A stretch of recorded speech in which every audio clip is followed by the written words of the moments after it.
Bismillahirrahmanirrahim. Alhamdulillah wassalatu wassalamu ala rasulillah. Amma ba'ad. Yan uwa, kamar yadda muka fara a wancan kamar sati da ya gabata ko sati biyu, tunasar da yan uwa musulmi da kai tare da kaina akan al'amura da suka shafi addini, wato wa'azantarwa. Har kullum muna kan ka'ida ta kan cewa kamar yadda Allah yake faɗa wa zakkir fa inna dhikra tanfa'ul mu'minin, aya ta 55 cikin suratul zariyat sura ta 51, kan cewa ku tunasar ko ku faɗakar, domin ita faɗakarwa tana amfanar da duk wanda yake mumini. Duk wanda yake mumini shine wanda lallai yayi imani da Allah ko kuma da akwai imani a zuciyarsa. Kamar yadda muka yi gabatarwa akan yare guda uku, yare na Hausa, yare na Turanci, yare na Larabci, mun dawo zagaye yanzu na yare na Hausa insha Allah. Mun tattauna akan abin da ya shafi tauhidi, kaɗaita Allah da ibada. Wannan shine abin da muka tattauna a kansa a satin da muka fara wannan abu. Za mu tafi akan topic na biyu yau. Topic na biyu din nan idan mai bibiya na fahimta, a takaice zai ga mun ɗauko wato arkanul Islam ne, domin yau karo na biyu za mu tafi wato alaƙar mutum mai imani da Annabi Muhammad sallallahu alaihi wasallam.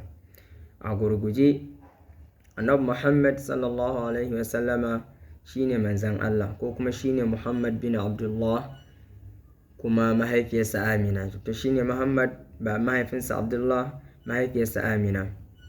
Abu na farko da ya kamata mu fahimta. Na biyu kuma annabin Allah ne kuma manzon Allah ne sallallahu alaihi wasallama, balma shine cikamakin annabawa kuma shine shugabansu. Haka wato shari'ar addinin musulunci ta nuna. Na farkon annaba annabi Nuh, na ƙarshe shine annabi Muhammad sallallahu alaihi wasallam. Tare da haka annabi Muhammad sallallahu alaihi wasallam yana cikin ulul azmi minar rusuli, wato annabawa first class a cikin annabawa. Kamar yadda akwai annabawa kamar guda 25 da Allah ya bamu labarin sa a Qur'ani, to a cikin guda 25 din nan ma akwai waɗanda suke guda 5 sun fi kowanne, to annabi Muhammad sallallahu alaihi wasallama yana cikin su. To mun kawo wasu daga baya insha Allah. Ka duba cikin ayoyi na Qur'ani sun zo, kamar cikin suratul Ahzab aya ta 7 sun zo, kamar cikin suratul Shura ma aya ta 13 sun zo. Dukan kana son buƙatar ƙarin bayani. Mai imani alaƙarsa da Annabi Muhammad sallallahu alaihi wasallam shine kamar yadda malamai suke kawo ta'atuhu fi ma amara wa tasdiquhu fi ma akhbara wa jitnabu ma naha anhu wa zajar wa alla yu'badullaha illa bima shara'a. Wannan abubuwan guda hudu sune alaƙarka da Annabi Muhammad sallallahu alaihi wasallam. A gurguje, na farko shine ta'atuhu fi ma amara, dole sai kai wa Annabi Muhammad sallallahu alaihi wasallam biyayya a cikin duk abin da ya umarni. Wa tasdiquhu fi ma akhbara, dukkanin abin da aka ce Annabi ya bada labari sai ka yarda. Wa ma yantiqu anil hawa in huwa illa wahyu yuha, kamar yadda yake cikin suratul najmi wato aya ta 3 da ta 4 kenan. Wa tasdiquhu fi ma akhbara wa jitnab ma naha anhu wa zajar, dole sai mutum ya nisanci abin da Annabi ya hani da shi ko kuma ya tsauratar.